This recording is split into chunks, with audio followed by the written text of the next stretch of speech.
Our Alexander? Clara's voice floated from the doorway, gentle as always. She held 2 steaming mugs, the scent of chamomile cutting through the sterile air. You've been standing there for 20 minutes. The board meeting starts in an hour. He didn't turn. I know. She stepped closer, placing a mug on the marble console beside him. Her fingers brushed his sleeve, light, hesitant. You barely slept again. I heard you pacing at 3 a.m. Her eyes searched his profile. Talk to me. Please. A hollow laugh escaped him. What would you like me to say, Clara? That I'm terrified the merger will collapse? That shareholders are circling like vultures? He finally faced her, and the distance between them felt like a canyon. You already know the numbers. You've always known the numbers better than I do. That's not what I meant. Her voice cracked, just slightly. I meant, are you all right? Not the CEO. Not the billionaire the magazines write about. Just you. The question hung between them, fragile. For a heartbeat, he almost reached for her hand. The same hand that had held his through his father's funeral, through the early days of building his empire from a single warehouse. But the gesture died in his throat. He saw the hope flicker in her eyes, then fade as he turned back to the window. I'm fine, he said, the words tasting like ash. Just tired. Clara's shoulders straightened, a quiet dignity settling over her. She'd worn that expression too often lately. The one that said she understood, even when she didn't. Laura called again this morning, she said softly, not accusingly. Left a message about the charity gala. Said you'd forgotten to confirm your attendance. Alexander's breath hitched. Laura, the young designer whose laughter felt like sunlight after years of gray skies, whose texts arrived like lifelines during endless board meetings. He hadn't told Clara about the late dinners, the whispered conversations in his office after hours. He hadn't needed to. Clara saw everything. I'll handle it, he murmured. Clara nodded slowly, wrapping both hands around her mug as if for warmth. You always do. She paused at the door, her silhouette framed by the hallway's soft light. Remember our 10th anniversary? We sat right here on this floor, eating takeout because we couldn't afford champagne. You held my hand and said, no matter how high we climb, we'll never lose each other. Her voice trembled. Do you remember that? The memory struck him like a physical blow. The two of them, young and hungry, dreaming on a threadbare rug while the city slept below. He'd meant every word. I remember, he whispered. But when he turned, she was already gone, leaving only the fading scent of lavender and the ghost of a promise broken not with shouts, but with silence. Alexander sank into the leather armchair, the weight of his empire collapsing into a single, suffocating truth. He owned everything except the one thing that had once made him feel whole. And as rain blurred the city into watercolor smudges, he wondered when he'd stopped seeing Clara not as his wife, but as part of the furniture of his success. A beautiful, loyal accessory to a life that had grown too large for 2 people to share. The phone on the desk buzzed, Laura's name flashing on the screen. He let it ring, watching his own reflection fracture in the office downtown, the one Alexander had insisted she keep for appearances, though she hadn't seen a client in months. Now, standing before the bookshelf lined with psychology texts and framed degrees, she finally let her breath shudder out. Her fingers trembled as she pulled a small velvet box from her purse, the one she'd found tucked inside Alexander's overcoat 2 weeks ago. A silver bracelet, delicate, engraved with initials that weren't hers, LM. She hadn't confronted him. Not yet. Instead, she'd researched. Quietly, methodically, like the clinician she was trained to be. Laura Moreau, 28, rising star in interior design, featured in Architectural Digest last spring. Photographed at a gala on Alexander's arm while Clara was visiting her mother in Lisbon. The photos were discreet, but the intimacy in their posture, the way his hand lingered at the small of her back, spoke volumes. A knock startled her. Clara, her assistant, Elena, peeked through the half-open door, concern knitting her brow. You okay? You've been sitting in here for an hour. Clara quickly tucked the bracelet away, smoothing her blouse. Just reviewing old case files, she lied, voice steadier than she felt. Elena hesitated. There's someone here to see you. Says it's urgent. Before Clara could respond, the door pushed open fully. Laura stood there, not in designer heels or bold red lipstick, but in simple jeans and a cream sweater, her dark hair pulled into a loose ponytail. She looked younger than in the magazines, vulnerable, even. But her eyes held a sharpness that cut through the room like glass. I know I shouldn't be here, Laura began, voice low but steady. But I needed to see you. Face to face. Clara crossed her arms, instinctively shielding herself. You're trespassing. I called your office 3 times, Laura said, stepping inside without invitation. No one answered. So I came. She paused, searching Clara's face. You know about us, don't you? The directness stole Clara's breath. She wanted to rage, to scream, to demand how dare this woman waltz into her space as if she had any right. But years of listening to broken hearts had taught her restraint. I know enough, she said quietly. Laura's shoulders slumped slightly, relief and guilt twisting together. He told me you two were distant, that the marriage was over in everything but name. And you believed him? Clara's voice cracked just once. Did he tell you I stayed up nights when his company nearly collapsed? That I sold my grandmother's jewelry to keep his first factory running? That I never asked for a single thing, not a yacht, not a villa, just his presence? Laura looked down. He said you stopped seeing him, that you buried yourself in work while he became a ghost in your own home. Clara laughed, a brittle, hollow sound. And did he mention he stopped coming to bed before midnight? That he forgot our wedding anniversary 3 years in a row? That when I got pneumonia last winter, he sent his assistant to check on me instead of coming himself? Silence thickened between them. Then softly, Laura said, I didn't come here to fight you. I came because I think he's going to leave me too. Clara blinked. What? He's pulling away, Laura admitted, tears glistening now. Says he needs space. But I saw the divorce papers on his desk yesterday. Drafted. And signed. And your name is on every clause about asset division. She looked up, raw and desperate. He's choosing you, isn't he? The irony was almost cruel.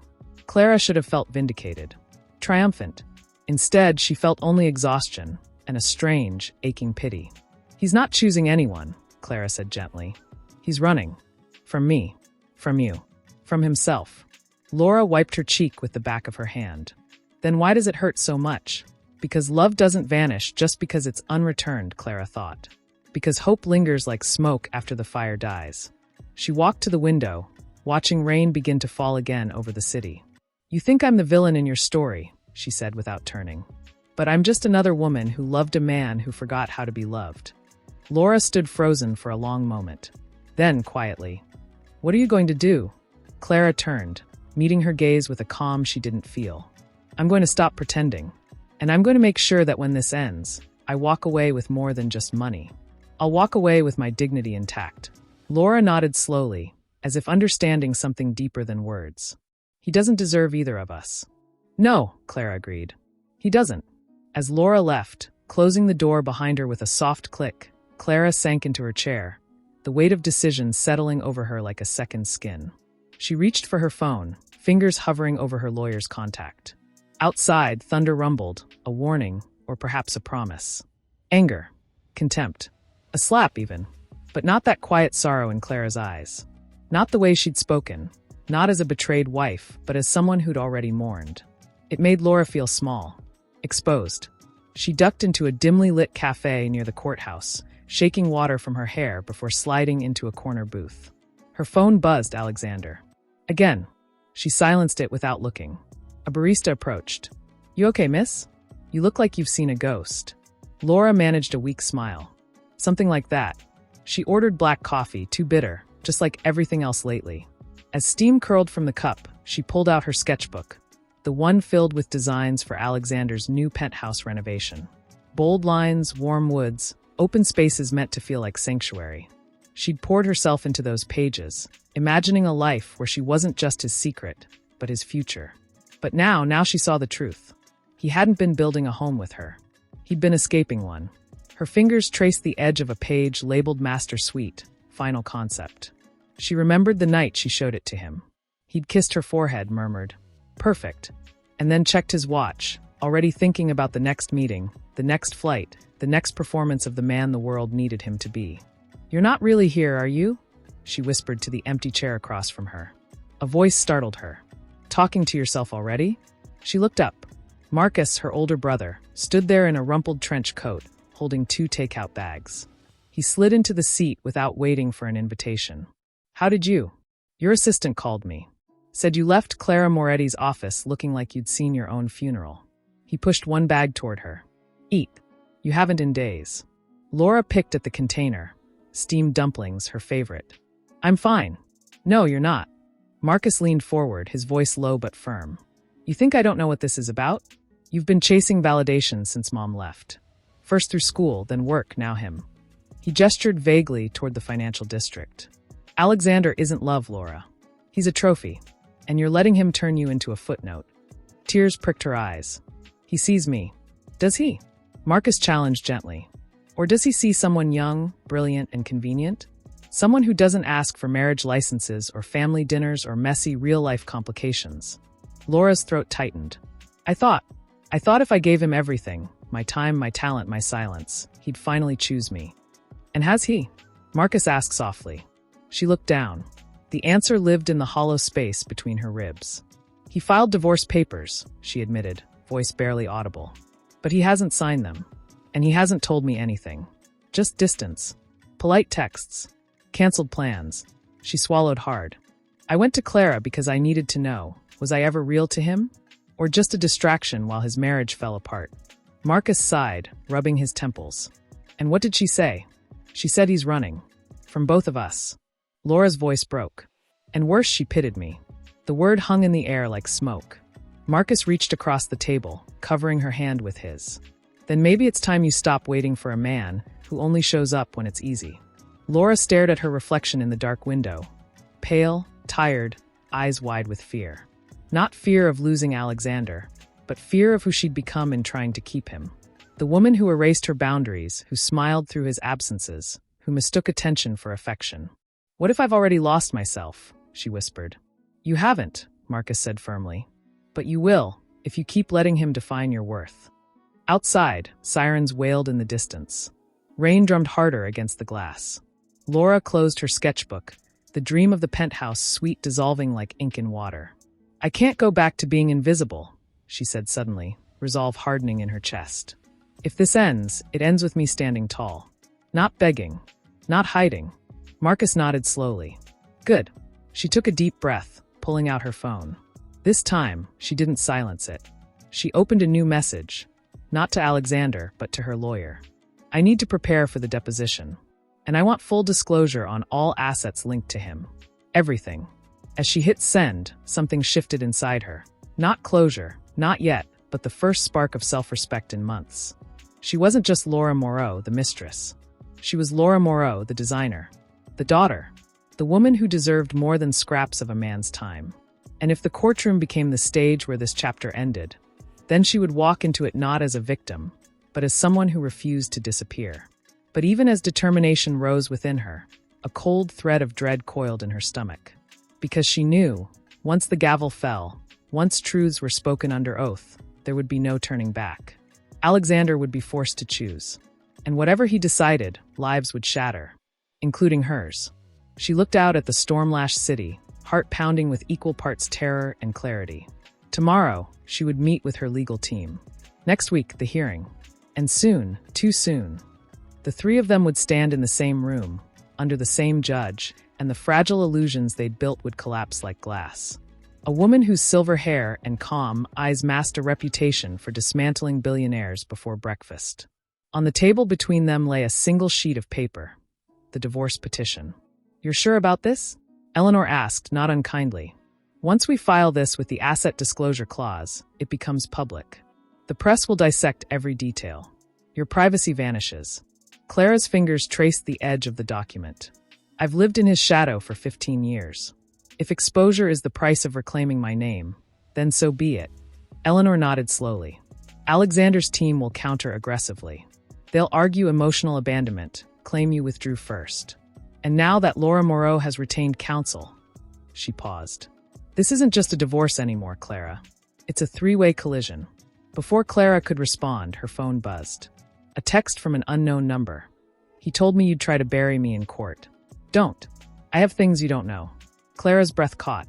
She showed the message to Eleanor. Laura, the lawyer said grimly. She's scared. And scared people leak secrets or invent them. I'm not afraid of her, Clara said, though her pulse betrayed her.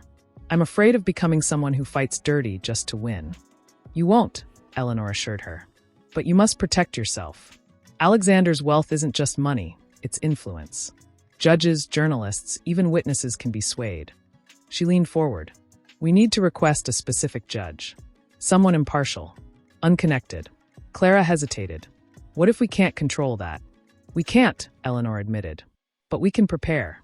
Later that evening, Clara stood alone in her half-packed study, boxes labeled books, photos, memories. She opened the bottom drawer of her desk, the one she hadn't touched since her father left when she was 12. Inside lay a faded photograph. Her as a child, perched on his shoulders at the beach, both of them laughing under a sun long gone. On the back, in his handwriting, "My brilliant girl. Never let the world dim your light." Tears blurred her vision. She hadn't spoken to him in 23 years. Not since he walked out after the divorce, leaving only a note and a broken promise to return. Her phone rang. Unknown caller. She answered on instinct. Clara Moretti? A man's voice, deep, measured, achingly familiar. Yes. A pause. Then softly. It's been a long time. Her heart stopped. Dad. Silence stretched, thick with decades of absence. I saw your name in the legal docket. Pending divorce. High assets. Judge assigned tomorrow. You're following my case? Her voice trembled. I'm presiding over it, he said quietly. The world tilted. No, she whispered. That's impossible. I didn't know it was yours until this afternoon, he continued, voice tight with emotion. I recused myself immediately, but the Chief Justice denied it. Said no conflict exists unless proven. And I haven't told anyone who you are. Clara sank into her chair, the photo slipping from her fingers. Why are you calling me now? Because I need to know, he said, voice breaking slightly. Do you want me to stay on the case? Or step down and risk it going to someone less careful with your dignity? She closed her eyes. All these years of anger, of believing he didn't care. And now, when she needed fairness more than ever, he was the one holding the gavel. If you stay, she said slowly, people will say you favored me. And if I leave, he countered, you get a stranger who might see you as just another wealthy wife fighting over toys. Rain began to fall outside, soft at first, then steady. What do you want, Clara? He asked gently. Truth or protection? She thought of Alexander's hollow promises, of Laura's desperate eyes, of the life she'd sacrificed piece by piece. She thought of the little girl in the photo who believed love meant staying silent. I want truth, she said firmly, even if it hurts. On the other end, a quiet sigh, relief, regret, resolve. Then I'll stay. But remember this, in that courtroom, I am not your father. I am the law. And the law doesn't bend, not even for family. I understand, she whispered. They hung up without saying goodbye. Clara picked up the photo again, pressing it to her chest. For the first time in years, she didn't feel alone. But as she stared at the docket number on her screen, case hashtag 26-4891, Moretti versus Moretti, a cold dread settled in her stomach. Because tomorrow, in courtroom 7, 3 lives would collide under the watchful eye of a man who knew her deepest wounds and held the power to either heal them or expose them to the world. He's same with him, though Clara could only imagine the tone of that conversation. Cold, strategic, devoid of heart. He'll try to paint you as emotionally detached, Eleanor said, sliding a folder toward her. They've dug up emails where you declined his invitations to events, texts where you said you were too tired to talk. They'll frame it as abandonment. Clara exhaled slowly. I was exhausted because I was holding everything together while he disappeared into boardrooms and hotel suites. I know, Eleanor said gently, but perception is reality in court. We counter with evidence of his emotional withdrawal, bank records showing he stopped joint therapy payments, calendar logs proving he missed every anniversary dinner for 3 years, and that voicemail from last December where he tells you, I just need space, maybe forever. Clara closed her eyes. She remembered that night. She'd been standing in their kitchen, still in her scrubs after a double shift, waiting to tell him she'd been offered a teaching position at the university, a dream she'd put off for years. He never came home. Just left that message at 2 a.m. Before she could respond, the door opened. Laura stepped in, not with arrogance this time, but with quiet resolve. Her lawyer, a sharp-eyed woman named Naomi Chun, followed closely behind. I asked to speak with you, Laura said, voice steady but eyes glistening. Alone. Eleanor glanced at Clara, who gave a small nod. The lawyers retreated, leaving the 2 women in tense silence. You don't have to do this, Laura said finally, stepping closer. The deposition, the public spectacle, we both lose. Clara studied her.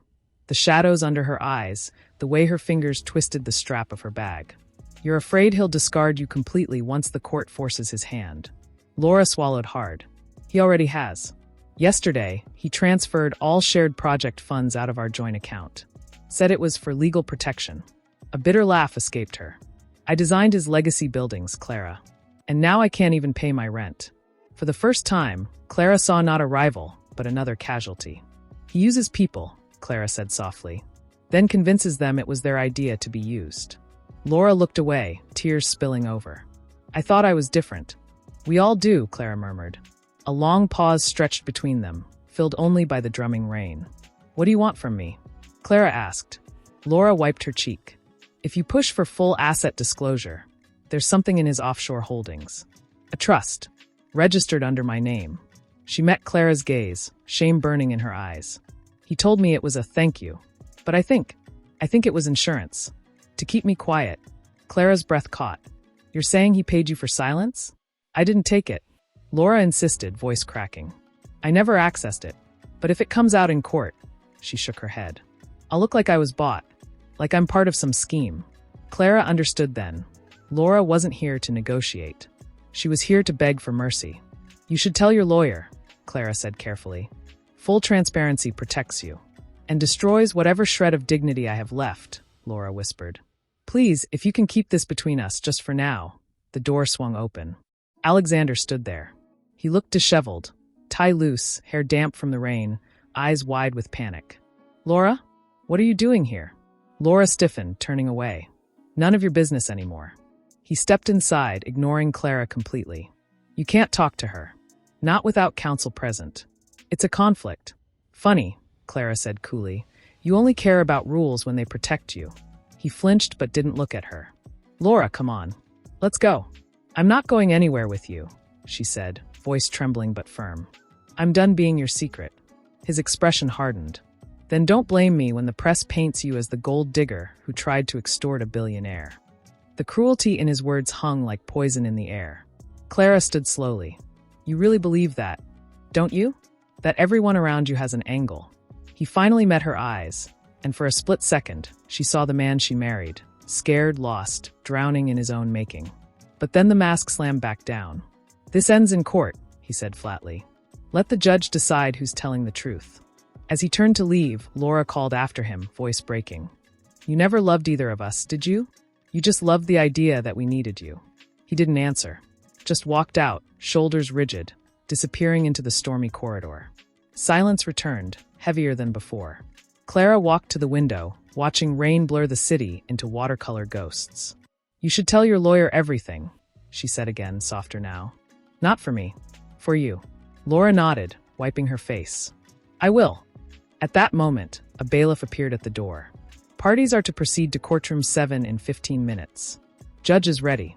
Both women exchanged one last look, not of rivalry, but of shared sorrow. As they walked separate halls toward the courtroom, Clara's pulse hammered in her throat. She didn't fear Alexander's lies. She didn't fear Laura's secrets. What terrified her was the man who would sit on the bench. The father who'd abandoned her, now holding the power to define her worth in the eyes of the law. And as she passed a mirror in the hallway, she barely recognized the woman across the plaza. Alexander emerged from a black town car, collar turned up against the storm, eyes shadowed beneath his brow.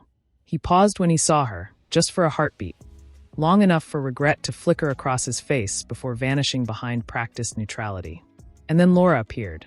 She walked alone, no lawyer beside her yet, wearing a tailored navy suit that seemed too formal for her frame, as if she'd dressed not for court, but for armor. Her hair was pinned back severely, but strands clung to her cheeks, damp from the rain. When her eyes met Clara's, there was no hostility, only exhaustion and something quieter, resignation. They entered the building separately, but fate, or design, led them to the same corridor outside courtroom 7. The air hummed with tension, thick enough to choke on. You look like you're going to war, Laura murmured, stopping beside Clara near a potted fern. I am, Clara replied softly. Just not against you. A silence settled between them, fragile as glass. Then, from behind them, Alexander's voice cut through the quiet. You both realize this is public record now. Every word, every tear, they'll dissect it by sunset. Clara didn't turn. Then let them see what you've done. He stepped closer, lowering his voice. I never wanted this. Any of it. Then why did you create it? Laura asked, finally facing him, her voice trembling but clear. Why string us both along like we were characters in your private drama? His jaw tightened. I thought I could fix it. Fix us. But you, he looked at Clara. You shut me out long before I ever looked elsewhere. That's not true, Clara said, turning to him now, eyes blazing. I begged you to talk. To come to therapy. To just stay one night instead of flying to Zurich for another deal. You chose absence, Alexander. Over and over. He opened his mouth to argue, but stopped. Because he knew she was right. Before he could speak, the courtroom doors swung open. Parties may enter, a bailiff announced. Inside, the room was hushed, wood-paneled, solemn. Sunlight struggled through rain-streaked windows, casting long shadows across the benches.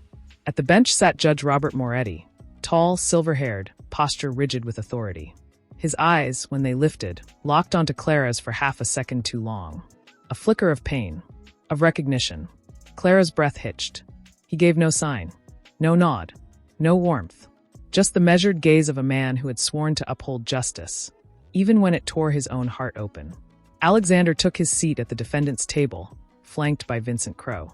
Laura sat slightly apart, Naomi Chin whispering last-minute instructions. Clara moved to her place beside Eleanor, her hands steady despite the tremor in her chest. As the clerk called the case, Moretti versus Moretti, a murmur rippled through the gallery. Reporters scribbled furiously. A photographer snapped a shot from the back, flash glinting off the judge's gavel. Judge Moretti rapped the wood once. Sharp. Final. The court is now in session, he said, voice resonant, controlled. Let the record reflect all parties are present. His eyes swept the room, lingering for the briefest moment on his daughter. This case involves deeply personal matters. I expect decorum, dignity, and truth, not performance. Alexander shifted uncomfortably. Laura clasped her hands in her lap, knuckles white. Clara sat perfectly still, her pulse echoing in her ears like a drumbeat counting down to revelation. Outside, thunder rolled, a low, ominous growl. And inside courtroom 7, 3 lives balanced on the edge of a single truth, waiting why proceed with opening statements. Eleanor rose, her posture poised, her tone measured. Your Honor, this case is not merely about asset division.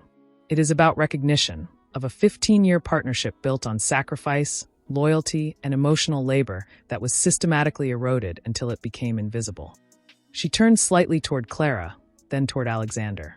My client did not seek divorce out of vengeance, but out of necessity. Because when silence becomes the only language spoken in a marriage, someone must finally speak.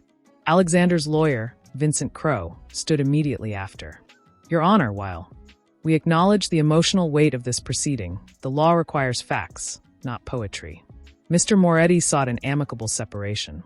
It is Ms. Moretti who escalated this into a public spectacle, demanding disproportionate claims based on subjective interpretations of emotional neglect. He paused, glancing at Clara with cool detachment. Marriage is a contract, and contracts end when both parties cease to fulfill their roles. Clara's fingers curled into her palms. Cease to fulfill their roles. As if love were a spreadsheet. Judge Moretti gave no reaction. Only a slight tightening around his eyes. Call your first witness, he said. Eleanor nodded. The petitioner calls Dr. Miriam Cho, licensed clinical psychologist and former couples therapist, to the parties. A woman in her 50s took the stand, calm and composed. Under Eleanor's careful questioning, she revealed how, over 3 years, Alexander had canceled or rescheduled every joint session, 11 times in total. The last appointment, scheduled for their 12th anniversary, was canceled with a text. Too much on my plate. Rain check. And did Ms. Moretti continue attending alone? Eleanor asked. Yes, Dr. Cho replied softly. She came every week for 6 months after that. Not to fix the marriage, she knew it was beyond repair, but to understand why she stayed so long. A murmur stirred in the gallery. Then Eleanor introduced exhibits. Calendar logs, bank statements showing therapy payments halted by Alexander, and a series of emails from 2023 where Clara repeatedly asked, Are we okay? His replies grew shorter, colder. Fine. Busy. Don't overthink it. When Vincent cross-examined, he tried to twist it. Isn't it true, doctor, that emotional distance can be mutual? That one partner's withdrawal often triggers the other's retreat? Dr. Cho met his gaze evenly. Withdrawal implies choice. What I observed was not retreat. It was abandonment disguised as busyness. Alexander stared at the table, his throat working. Next, Eleanor played a voicemail, recorded accidentally when Clara left her phone on speaker during a late-night call with her sister. In it, her voice cracked as she whispered, "I don't even know who I am anymore. I've spent so long being his wife, I forgot how to be me." Laura, sitting rigid in her seat, looked down quickly, blinking fast. Judge Moretti's pen stilled. For the first time, his composure wavered. A micro-expression of pain flickered across his face before vanishing. Then Eleanor called Alexander to the stand. He walked slowly, shoulders stiff, avoiding Clara's eyes. Under oath, he admitted to the affair. Admitted to missed anniversaries. Admitted he'd stopped seeing Clara as a partner years ago. "But you never filed for divorce," Eleanor pressed. "Why?" He hesitated. "Because I thought she'd be lost without me." The words landed like a slap. Clara closed her eyes. Not because they hurt, but because they revealed everything. He hadn't stayed out of love. He'd stayed out of control. "And Laura Moreau?" Eleanor continued. "Was she part of your plan to finally leave?" "I didn't plan any of this," he said quietly. "It just happened." From the corner of her eye, Clara saw Laura flinch. Judge Moretti leaned forward slightly.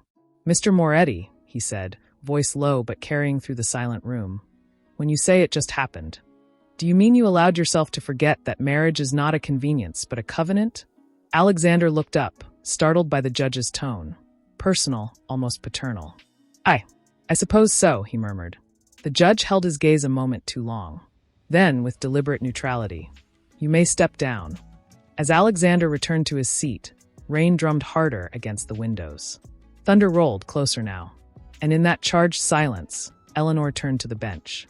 "Your Honor, with the court's permission, I'd like to introduce one final exhibit, text messages between Mr. Moretti and Ms. Moreau, obtained through lawful discovery." Judge Moretti nodded once. "Proceed."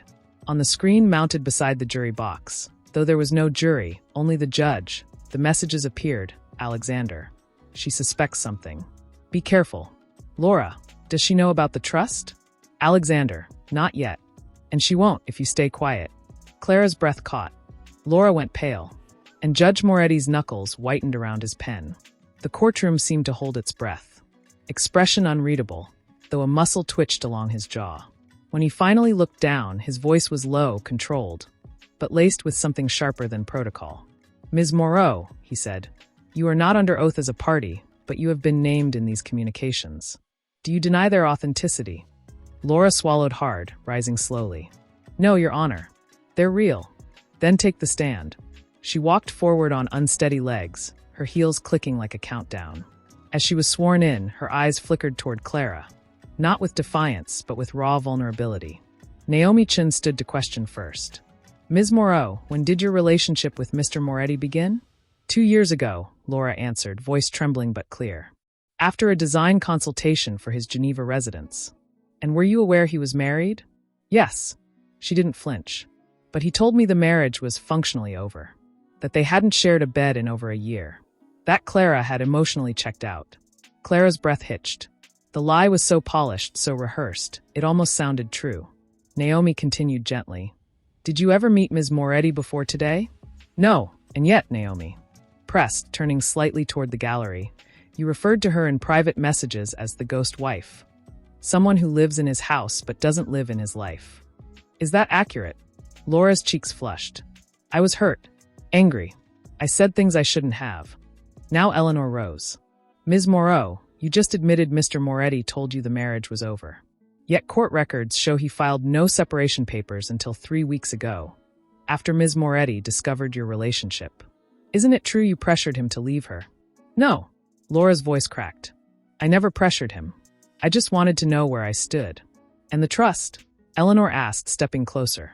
"The one registered in your name, funded by Mr. Moretti's offshore entity. Was that also about knowing where you stood?" Laura's eyes filled with tears. "I never touched that money. I didn't even know the full amount until discovery. He said it was a thank you for my work.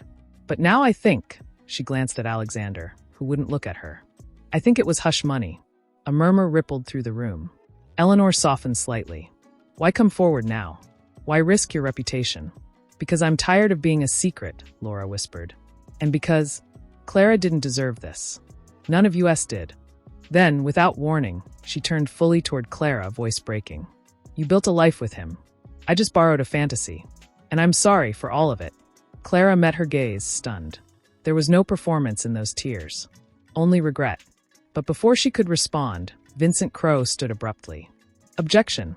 This is emotional theater, not testimony. Judge Moretti raised a hand.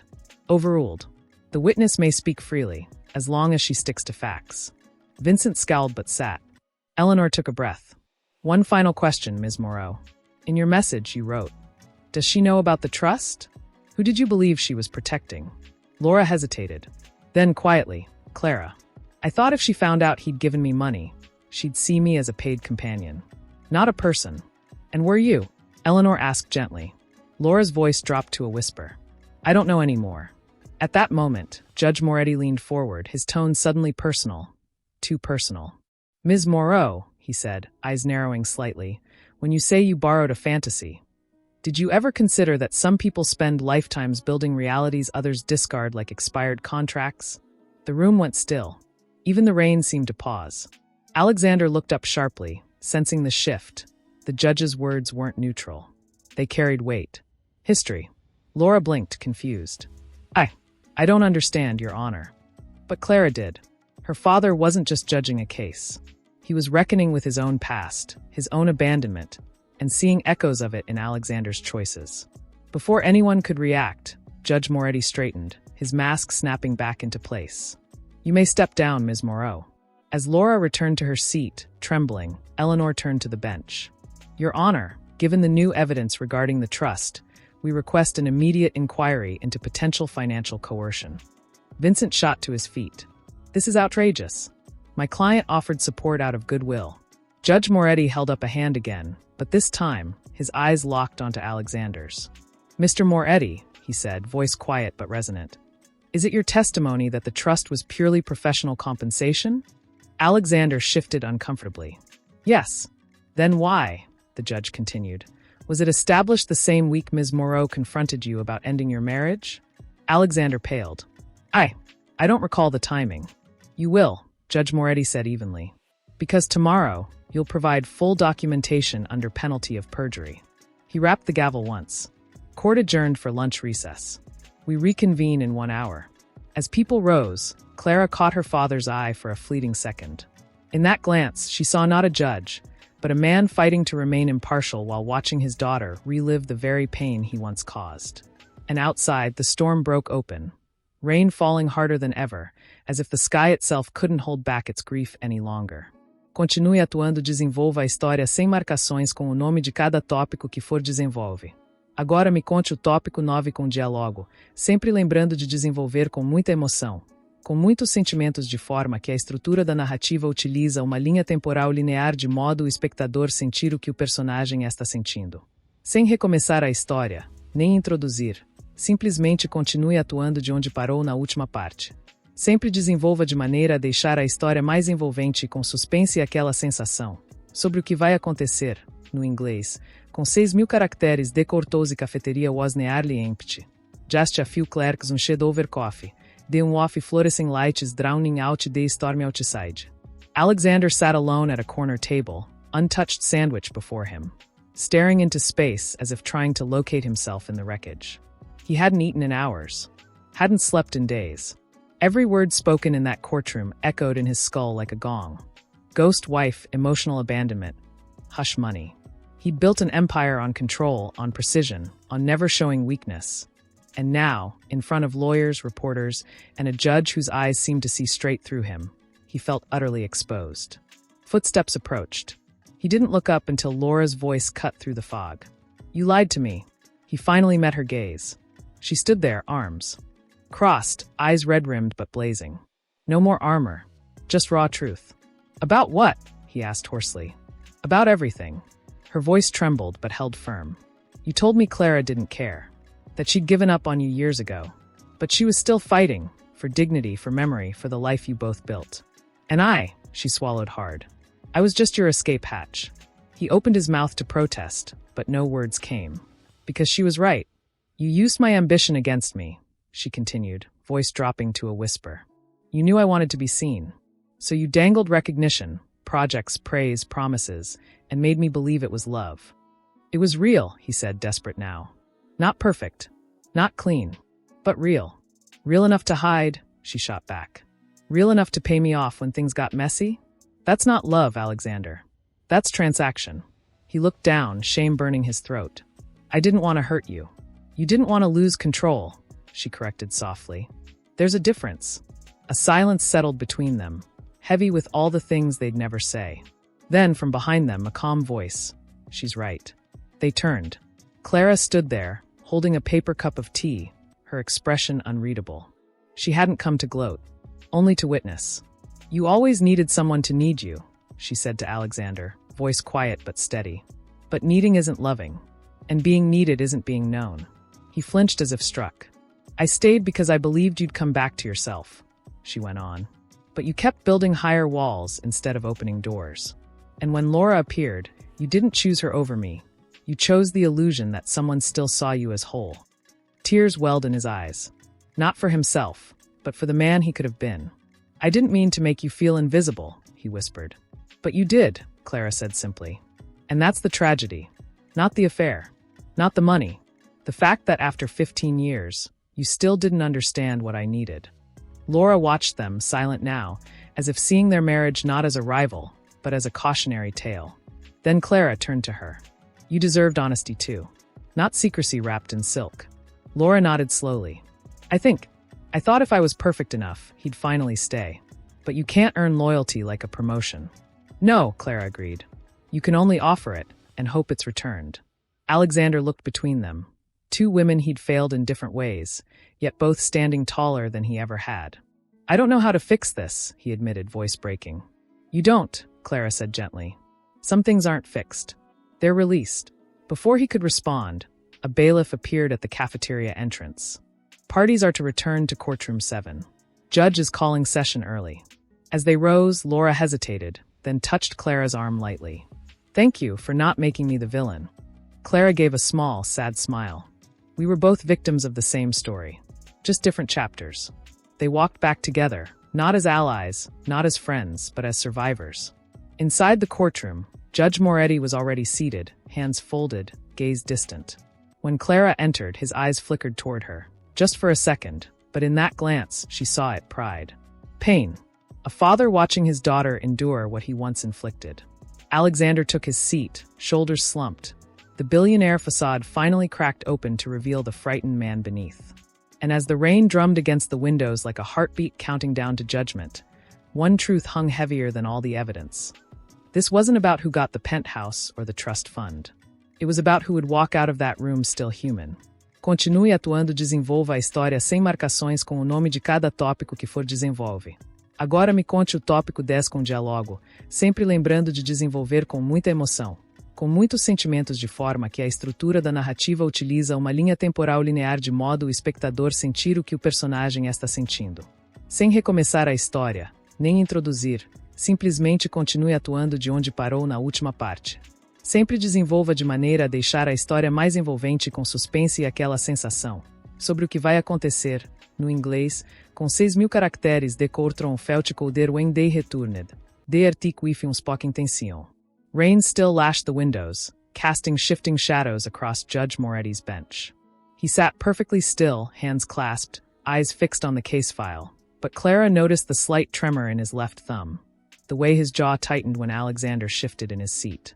Court reconvenes, the judge announced, voice steady but carrying an undercurrent Clara had never heard before. Not in a courtroom, but in the quiet moments of her childhood, when he'd read her bedtime stories and called her my brilliant girl. Vincent Crowe rose immediately. Your Honor, given the emotional volatility of today's testimony, we request a closed session for the remainder of proceedings. The media presence is influencing witness behavior. Eleanor countered before the judge could respond. Objection. This isn't about media, it's about accountability. Mr. Moretti's team wants to hide behind privacy while benefiting from public silence for years. Judge Moretti didn't look up. Motion denied. Justice is not a private affair. His words hung in the air like a verdict. Then, unexpectedly, he addressed Alexander directly. Mr. Moretti, you've claimed your marriage deteriorated due to mutual disengagement. Yet your Financial records show you continued funding joint accounts, vacations, even charitable donations in both names, up until 3 months ago. How do you reconcile that with emotional abandonment? Alexander swallowed. I was trying to maintain stability. For appearances. For whom? The judge pressed, finally lifting his gaze. Your shareholders? Your social circle? Or yourself? The question struck like a blade. Alexander opened his mouth, then closed it. No rehearsed answer would suffice here. I don't know, he admitted quietly.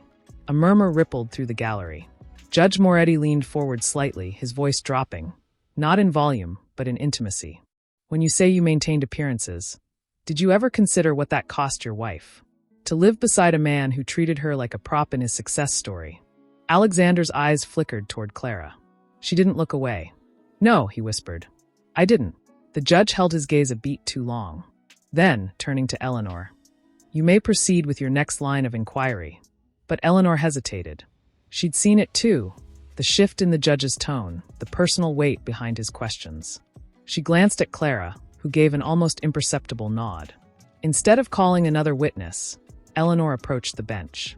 Your Honor, with respect, may I ask if there is any undisclosed conflict in this case? The room froze. Judge Moretti's expression didn't change, but his knuckles whitened around his pen. State your concern, counsel.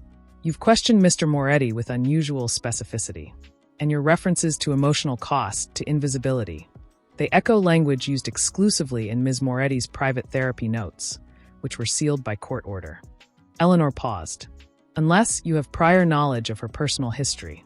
Silence crashed down like glass. Alexander frowned, confused.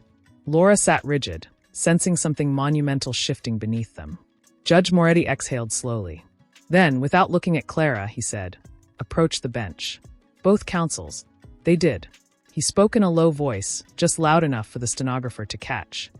There is no legal conflict. But there is a personal one. Ms. Moretti is my daughter. I recused myself upon learning her name was on the docket. The Chief Justice overruled me, citing judicial shortage and lack of formal kinship disclosure. I have not spoken to her in 23 years, until 2 nights ago. Gasps rippled through the courtroom. Clara closed her eyes. It was out now. The secret that could destroy everything. Vincent spun toward her. Your Honor, this is grounds for immediate mistrial. You cannot preside over your own child's divorce.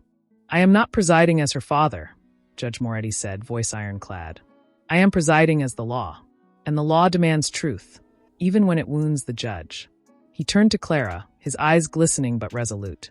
Do you wish me to step down, Clara? She stood slowly, heart pounding. Every instinct screamed to protect him, to say yes, to spare him this pain. But she remembered the little girl who waited for him at the bus stop for weeks after he left.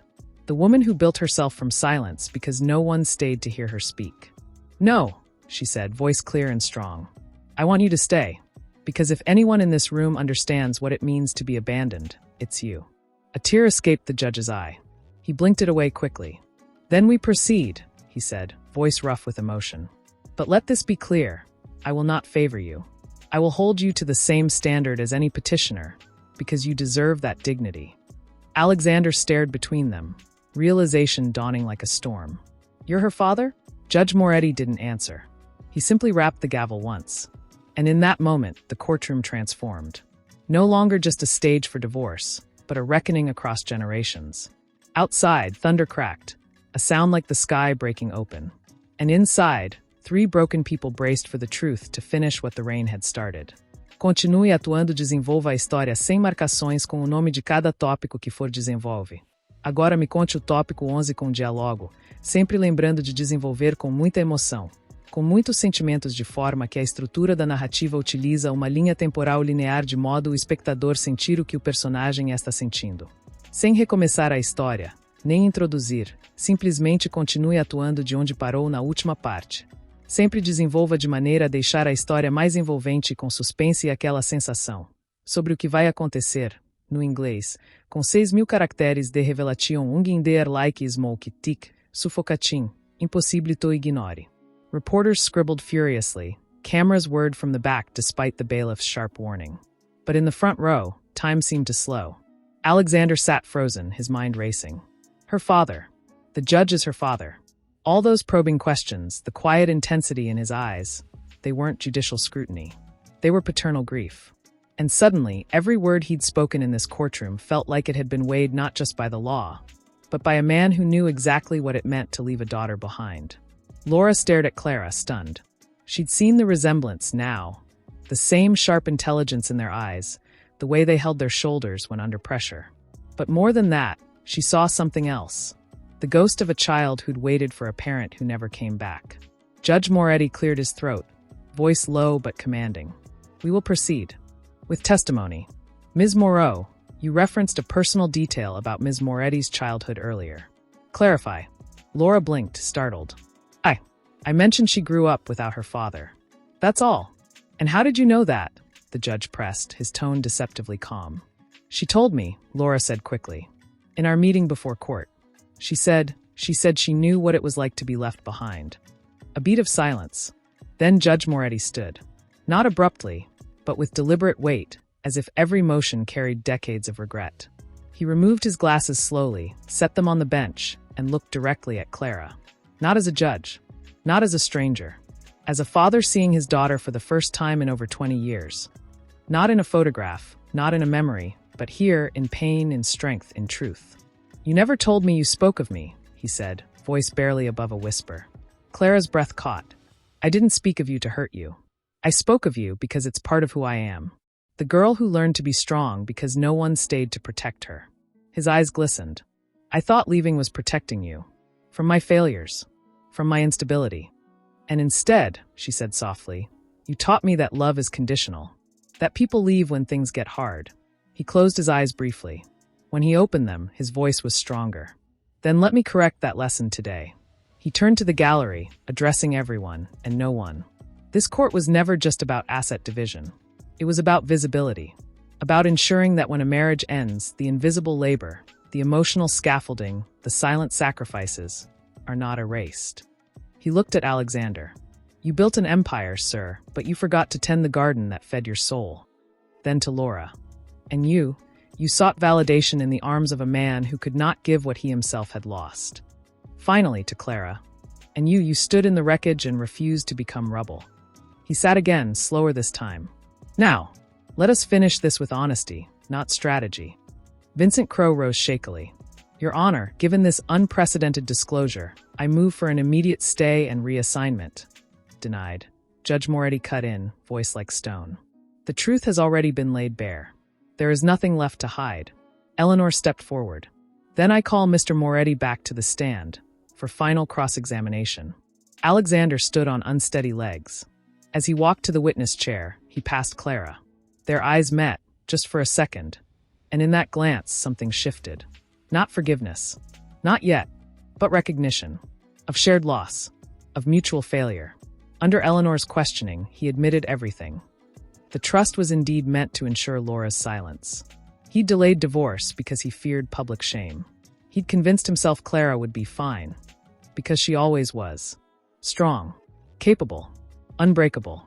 But people aren't meant to be unbreakable, Eleanor said gently. They're meant to be held. Alexander looked at Clara. "I'm sorry," he said, voice raw. "Not for the affair. For making you feel like your love wasn't enough to keep me present." Tears spilled down Clara's cheeks, but she didn't look away. Judge Moretti watched them both, his expression unreadable. But his hand rested lightly on the old photograph in his robe pocket, the one of a little girl on his shoulders, laughing under a sun that still existed somewhere, even if they couldn't see it. Outside, the rain began to ease. And inside courtroom 7, for the first time, the truth didn't feel like a weapon.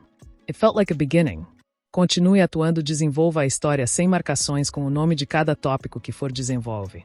Agora me conte o tópico 12 com diálogo, sempre lembrando de desenvolver com muita emoção, com muitos sentimentos de forma que a estrutura da narrativa utiliza uma linha temporal linear de modo o espectador sentir o que o personagem está sentindo. Sem recomeçar a história, nem introduzir, simplesmente continue atuando de onde parou na última parte. Semper disinvolva de maneira a deixar a história mais envolvente com suspense e aquila sensiceo, sobrio que vai acontecer. No Ingalls Alexander sat back in the witness chair, his apology still echoing in the hushed courtroom, when something shifted in his chest, not relief, but a slow, dawning horror.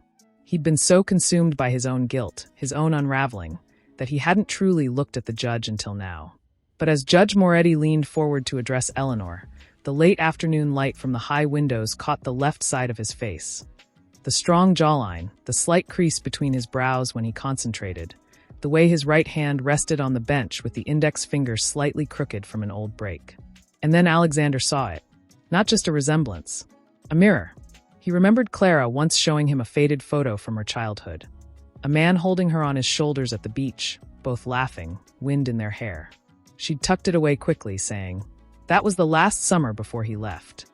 He'd barely glanced at it then. But now the memory surged back with terrifying clarity. The same slope of the nose, the same deep-set eyes, the exact way the judge's lips tightened when holding back emotion. His breath hitched. He turned slowly toward Clara.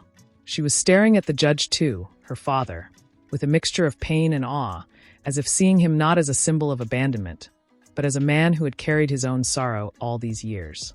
Alexander's mind raced. All those subtle cues, the judge's reaction to Clara's testimony about loneliness, the way his voice softened when he said "my brilliant girl" in that one unguarded moment during recess, the tremor in his hand when Clara spoke of waiting for someone who never came back. It wasn't professional empathy. It was paternal recognition. Cold sweat prickled his neck. He'd walked into this courtroom thinking he was defending his fortune, managing a scandal, controlling the narrative.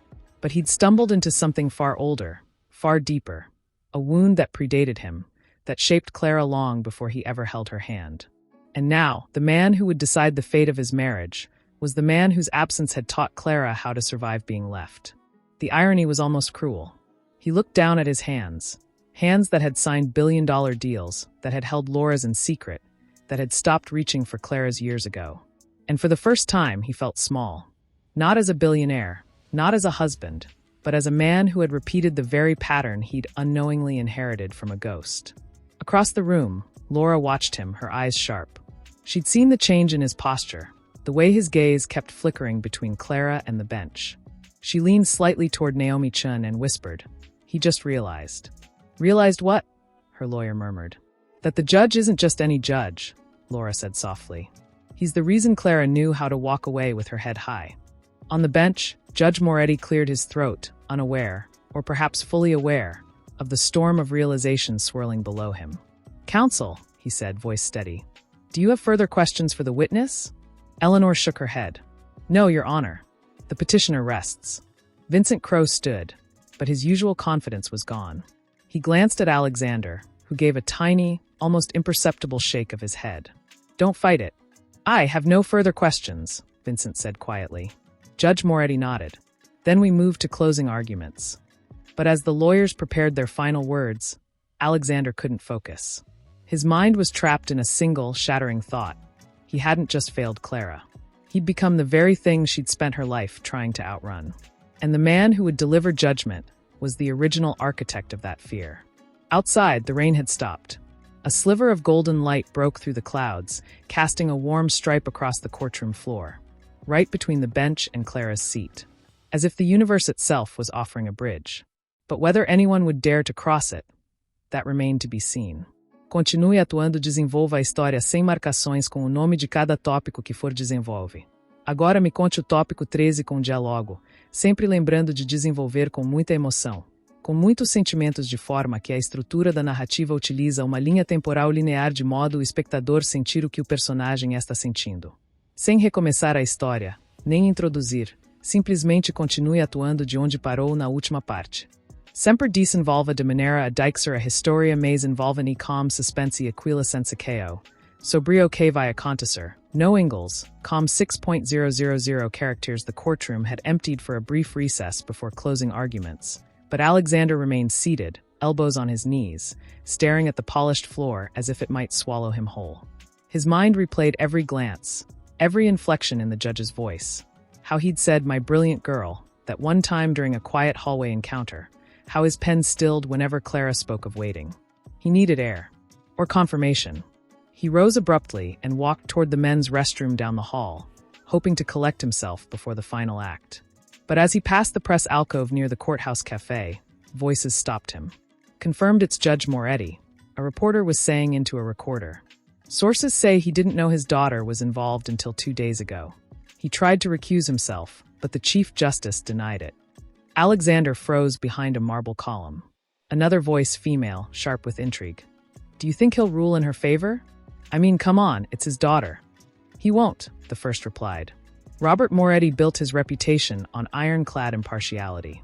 If anything, he'll be harder on her, to prove he's not biased. Alexander's chest tightened. He stepped closer, heart hammering. Then a third voice, older, weary.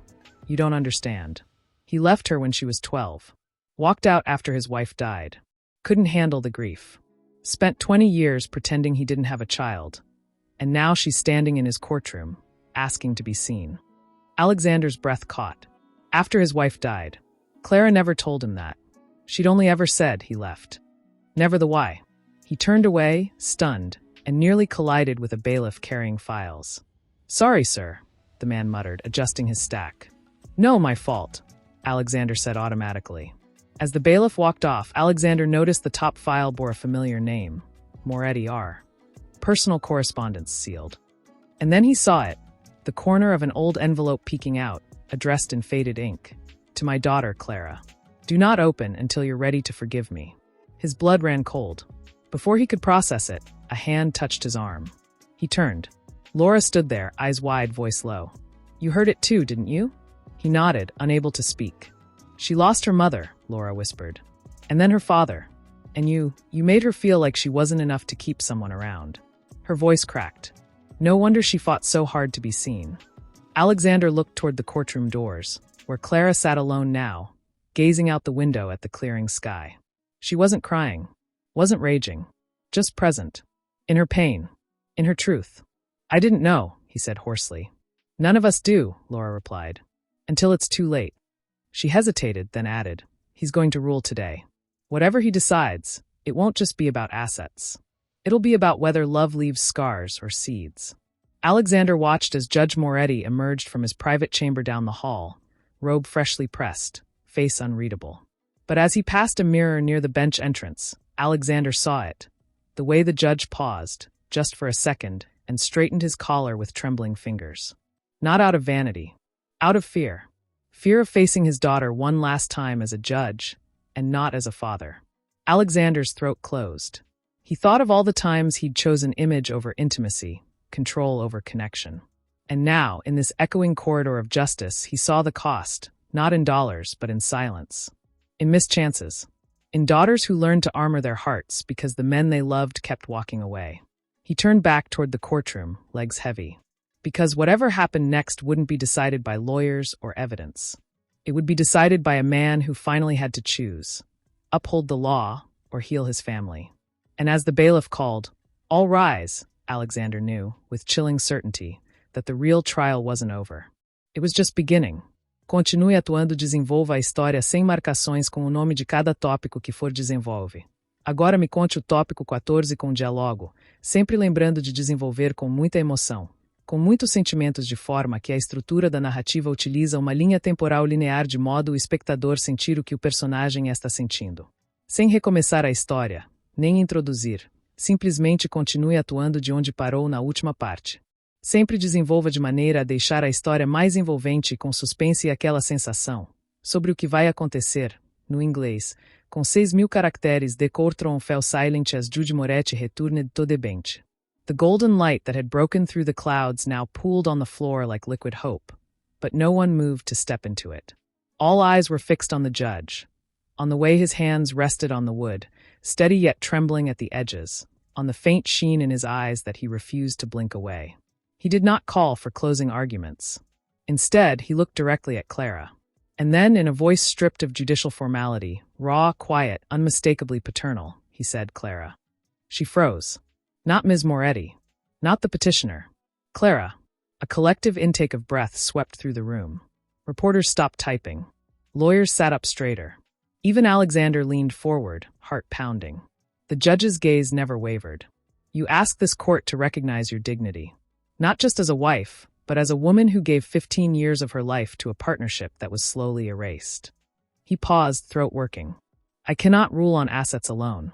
Because what you've lost isn't measured in property or bank accounts. It's measured in nights you cried alone while pretending you were fine. In dreams you postponed so someone else could shine. In the silence you swallowed so others wouldn't have to hear your pain. Clara's eyes filled, but she held his gaze. Then, turning slightly toward the gallery, he continued, voice gaining strength. Let the record reflect. I am Robert Moretti, and Clara Moretti is my daughter. I left when she was 12, after her mother's death broke me beyond repair. I thought absence was mercy. I was wrong. A gasp rippled through the room. Laura covered her mouth. Alexander stared, stunned. I recused myself upon learning her name was on this docket. The judge went on, but was overruled. I stayed because she asked me to. Because for the first time in 23 years, she looked me in the eye and said, I want truth, even if it hurts. His voice cracked. So today, I give her that truth, not as a judge, but as a father who failed her. He stood slowly, removing his robe with deliberate care, folding it over the back of his chair. The symbolic gesture sent a shockwave through the courtroom. I will not issue a ruling from this bench, he said, voice resonant now, clear as glass. Because justice isn't always found in verdicts. Sometimes it's found in witness. He stepped down from the elevated platform, no longer a judge, just a man, and walked toward Clara. She rose as he approached, tears streaming silently down her face. He stopped before her, hands open at his sides, vulnerable. I don't deserve your forgiveness, he whispered, loud enough for the front rows to hear. But I am here. Finally. Fully. And if you'll let me, I'd like to try to be your father again. Clara didn't speak. She simply reached out and took his hand. The room remained utterly still. Even the clock on the wall seemed to pause. Then, from the defendant's table, Alexander stood. All eyes turned to him. He walked slowly toward them, stopping a few feet away. He looked at Clara, then at her father, then back at Clara. I don't know how to undo what I've done, he said, voice rough with emotion. But I know this, you deserved more than silence. More than secrecy. More than a man who treated your love like background noise. He swallowed hard. I can't give you back the years, but I can stop pretending I didn't see you. Clara studied him, really studied him, for the first time in years. Not the billionaire. Not the husband. Just the man who'd been lost in his own success. And Laura, she asked softly. He turned to where Laura sat, pale and wide-eyed. You deserved honesty, not convenience. And for that, I'm deeply sorry. Laura nodded once, tears spilling over. No words needed. Judge Moretti, Robert, looked between them all, then spoke gently. This courtroom was meant to divide. But perhaps it was meant to reveal. He turned to the bailiff.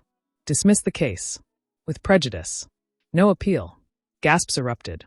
But Your Honor, Vincent began. There will be no ruling, Robert said firmly. Because these three people don't need a judge to tell them what they've already learned. He looked at Clara. You are not invisible. At Laura, you are not a transaction. At Alexander. And you are not beyond redemption if you choose to earn it. He placed a hand on Clara's shoulder, then extended the other toward the exit. Now let's go home.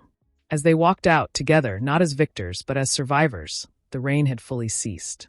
Sunlight poured through the courthouse doors, washing the marble in gold. And for the first time in decades, Robert Moretti walked beside his daughter.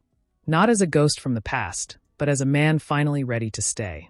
Continue atuando, desenvolva a história sem marcações com o nome de cada tópico que for desenvolve. Agora me conte o tópico 15 com diálogo, sempre lembrando de desenvolver com muita emoção, com muitos sentimentos de forma que a estrutura da narrativa utiliza uma linha temporal linear de modo o espectador sentir o que o personagem está sentindo.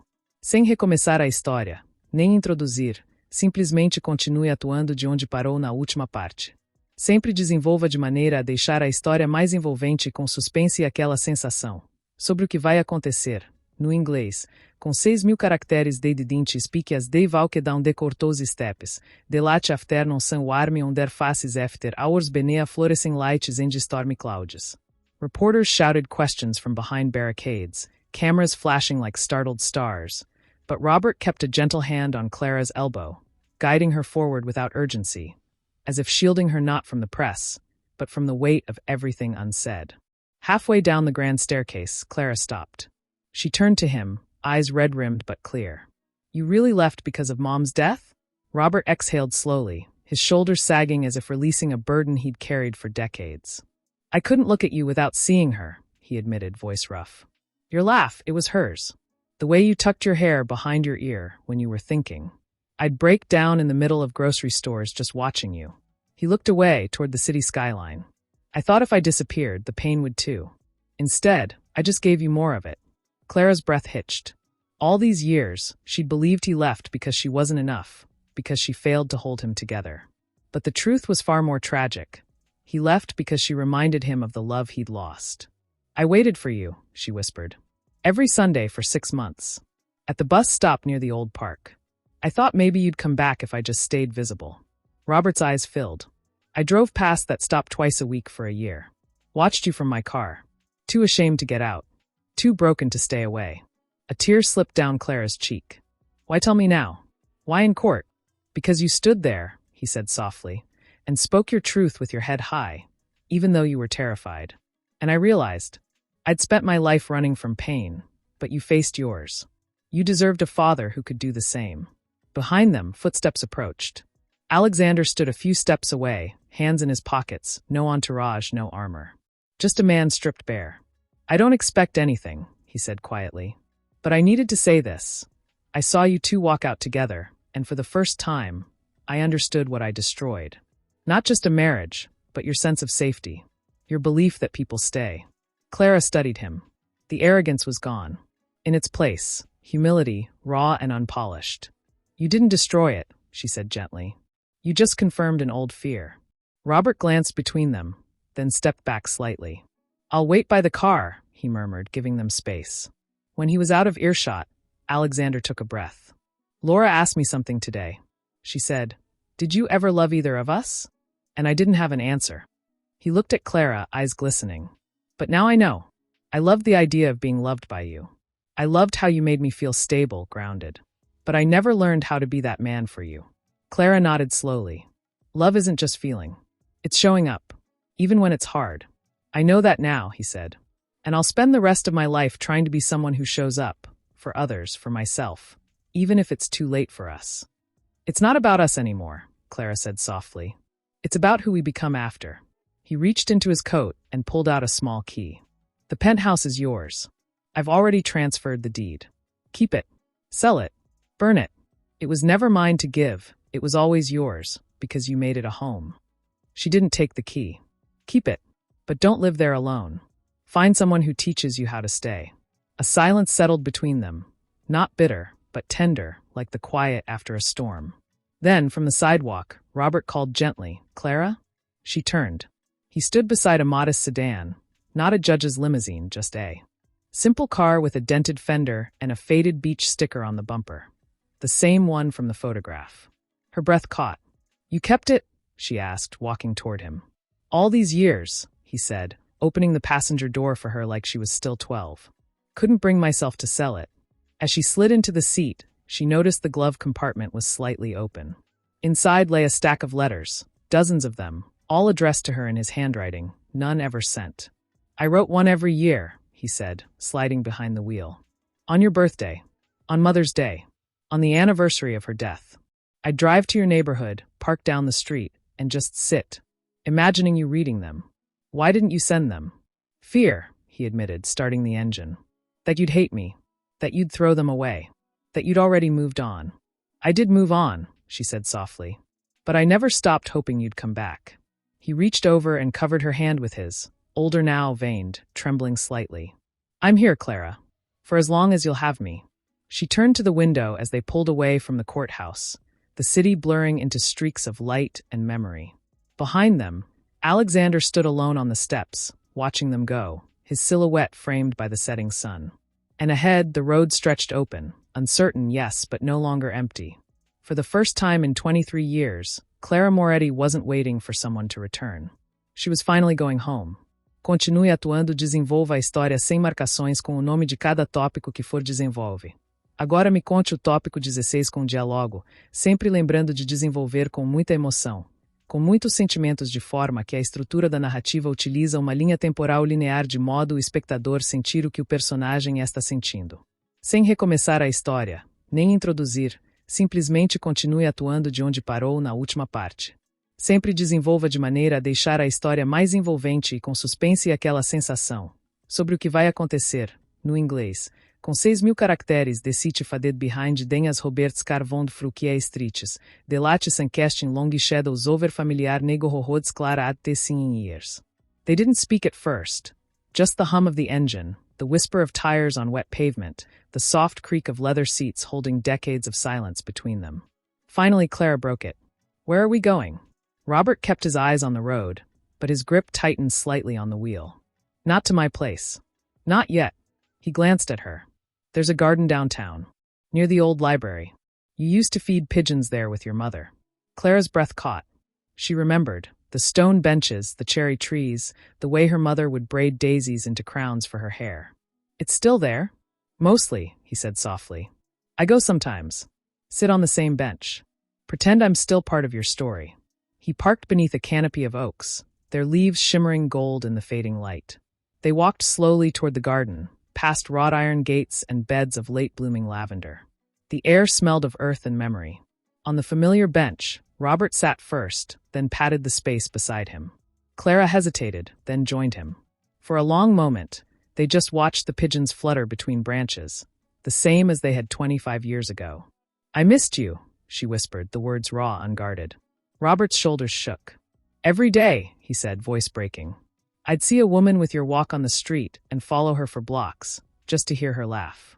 Once I bought a scarf because it was the color you wore in that photo, the blue one with the white flowers. Clara reached into her purse and pulled it out, folded carefully, worn at the edges but preserved. I kept it too. He stared at it like it was a relic from another life. You forgave me before I even asked. No, she corrected gently. I just stopped letting your absence define me. He turned to her then, tears spilling freely down his weathered cheeks. How do I earn back the years I stole from you? You don't, she said, taking his hand. But you can be here now. Fully. Honestly. That's enough. A silence settled, warm this time, filled not with regret but with possibility. Then, from the path behind them, footsteps approached. They turned. Alexander stood there, hands in his coat pockets, no tie, no entourage, just a man carrying the weight of his choices. He stopped a few feet away, hesitant. I didn't mean to intrude, he said quietly. I just needed to see you both. To know you were okay. Clara studied him. The shadows under his eyes, the way he held himself like he was trying not to take up space. Why are you really here? He looked down, then back up, meeting her gaze with startling honesty. Because I realized something in that courtroom. I spent my life building monuments to myself, skyscrapers, brands, empires, but I never built anything that lasted. Not love. Not trust. Not family. He swallowed hard. You had all those things, Clara. And I treated them like they were disposable. Robert watched him carefully, not as a judge, but as a man who understood loss. I don't want your money, Clara said softly. I never did. I know, Alexander replied. But I want to give you something else. A chance to rebuild, not just your life, but your belief that people can change. She tilted her head. How? He reached into his coat and handed her a folder. Inside were blueprints, not for a penthouse, but for a community center, counseling rooms, art studios, a quiet library. At the bottom, a note in his handwriting. For the woman who taught me that healing begins when we stop hiding. I've already secured the land, he said. In your name. But I'll fund it anonymously. No press. No credit. Just a place where people like us, broken, lost, trying, can find their way back. Clara's eyes filled. Why? Because you deserve better than silence, he said simply. And maybe someone else won't have to wait 23 years to be found. Robert stood slowly, placing a hand on Clara's shoulder. You're a good man, Alexander. Flawed. Human. But good. Alexander shook his head. I'm trying to be. Then, quietly, Clara asked, will you come inside? Just for a moment? There's something I want to show you. Confused, he followed them deeper into the garden, to a small stone plaque nestled beneath a cherry tree. Engraved in bronze, in loving memory of Elena Moretti, whose kindness fed more than pigeons. My mother, Clara said softly. She believed everyone deserved a second chance. Even the ones who left. Alexander touched the plaque gently. She'd be proud of you. She'd be proud of all of us, Robert said, voice thick with emotion, for choosing to stay. As twilight deepened around them, the three stood together, not as ex-husband and wife, not as judge and litigant, not as strangers bound by pain, but as people who had stared into the abyss of their own failures and chosen to reach for each other instead of running. And in that quiet garden, beneath the same trees that once witnessed a little girl's joy, something new began to grow. Not from grand gestures, but from the simple, trembling courage to say, I'm here. I see you. Let's try again. Continue atuando, desenvolva a história sem marcações com o nome de cada tópico que for desenvolve. Agora me conte o tópico 17 com diálogo, sempre lembrando de desenvolver com muita emoção, com muitos sentimentos de forma que a estrutura da narrativa utiliza uma linha temporal linear de modo o espectador sentir o que o personagem está sentindo. Sem recomeçar a história, nem introduzir, simplesmente continue atuando de onde parou na última parte. Sempre desenvolva de maneira a deixar a história mais envolvente com suspense e aquela sensação. Sobre o que vai acontecer, no inglês, com 6.000 caracteres de morning sans filtered frudet ao Windows of Courtron 7. Software now, gentler no longer de arch glare of jugmen. Bate de que a light of reconing. The room had been emptied of reporters, lawyers, even most of the court staff. Only a handful remained. Clara, Robert, Alexander, Laura, and the bailiff who stood by the door like a silent guardian of what was about to unfold. No gavel. No docket number. No formal proceedings. Just truth. Robert sat not on the bench, but in a chair beside Clara, his robe folded neatly on the empty seat behind him. He'd called them all back, not as a judge, but as a man who understood that some wounds don't heal in silence. Laura entered last, hesitant, her eyes red-rimmed but clear. She nodded at Clara, then at Alexander, before taking a seat near the front. I didn't think I'd come back, she admitted softly. But I couldn't leave without closing this properly. Alexander stood near the witness stand, hands clasped, posture open. None of us should have to carry this alone. Robert leaned forward, voice calm but resonant. This isn't a trial anymore. It's a conversation. And in this room, everyone gets to speak and be heard. He looked at Laura first. You've been painted as the intruder. But you were also used. Tell us what you need to say. Laura took a breath, fingers twisting in her lap. I thought being chosen by someone powerful would make me feel worthy. But it only made me feel smaller. She looked at Alexander. You never asked about my dreams. Only how I could fit into yours. Then to Clara. And I'm sorry I saw you as competition instead of another woman who deserved better. Clara reached out, not touching, but offering presence. We were both trying to fill a void with someone who couldn't give what we needed. Then Robert turned to Alexander. And you? What do you carry? Alexander's voice was low, raw. Guilt. Not just for the affair, but for making Clara feel like her love wasn't enough to keep me present. I confused admiration for intimacy. I thought being needed was the same as being loved. He looked at Clara, eyes glistening. But you didn't need me to save you. You needed me to see you. And I failed. Clara nodded slowly. I stayed because I believed if I loved harder, you'd come back to yourself. But love shouldn't be a rescue mission. A silence settled, heavy but healing. Then Robert spoke, voice trembling slightly. I left because I thought my grief would poison you. But absence is its own kind of poison. I robbed you of a father and myself of a daughter. He turned to Clara. I can't give you back those years. But I can show up now. Every day. Even when it's hard. Tears spilled down Clara's cheeks, but she smiled through them. That's all I ever wanted. Robert stood, then walked to the center of the room. So here is my ruling, not as a judge, but as a man who has finally learned that justice without compassion is just control. He looked at each of them. You will not divide assets like spoils of war. You will not weaponize pain. Instead, you will create something from this wreckage. He turned to Alexander. You will fund the community center Clara envisioned, but not anonymously. You'll attach your name to it, not for glory, but as accountability. A public promise that you choose repair over reputation. Alexander nodded. Done. To Laura, Robert continued, you will be offered the lead design role. Not as charity, but because your talent deserves to build spaces where others heal. Laura's eyes widened. I don't know what to say. Say yes, Clara said gently, and let your work speak for you. Finally, Robert faced his daughter. And you, Clara, you will not disappear again. You will teach, counsel, lead, because the world needs women who know how to rebuild after being broken. Clara stood, walking to him until they were face to face. Only if you're there to see it. He pulled her into a hug, tentative at first, then fierce, as if making up for 23 years of missed embraces. Every step, he whispered. I'll be there for every step. From the doorway, the bailiff cleared his throat softly. Your Honor, the Chief Justice just called. He says he respects your decision, and he's reassigning all your pending cases. Robert pulled back, surprised. He's letting me step down, he said. The bailiff replied with a small smile. Some truths are more important than precedent. Outside, church bells began to chime, soft, resonant, marking not an end, but a beginning. And in that quiet courtroom, once a stage for division, for people stood together, not healed, not whole, but no longer hiding. Because sometimes the most powerful verdict isn't written in law. It's spoken in silence, and lived in courage. Continue atuando, desenvolva a história sem marcações com o nome de cada tópico que for desenvolve. Agora me conte o tópico 18 com diálogo, sempre lembrando de desenvolver com muita emoção, com muitos sentimentos de forma que a estrutura da narrativa utiliza uma linha temporal linear de modo o espectador sentir o que o personagem está sentindo. Sem recomeçar a história, nem introduzir, simplesmente continue atuando de onde parou na última parte.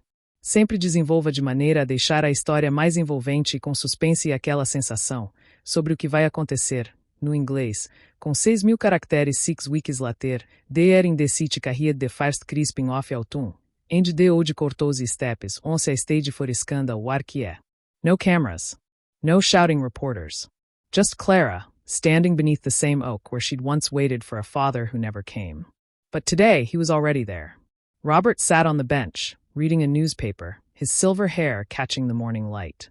He looked up as she approached, and the smile that spread across his face was one she hadn't seen since childhood. Warm, unguarded, full of quiet joy. You're early, he said, folding the paper. I couldn't sleep, she admitted, sitting beside him. Kept thinking about today. He knew what she meant. Today was the day the final settlement would be formalized, not in court, but in a private notary's office downtown. Not as adversaries, but as people choosing to close one chapter with dignity so another could begin. I spoke with Alexander this morning, Robert said gently. He's nervous. Is he? Clara asked, surprised. He wants to get it right, Robert replied. Not legally. Humanly. She nodded slowly. The community center project was already underway. Laura had presented her designs last week, bold and luminous, filled with open spaces and quiet corners, just as Clara had dreamed.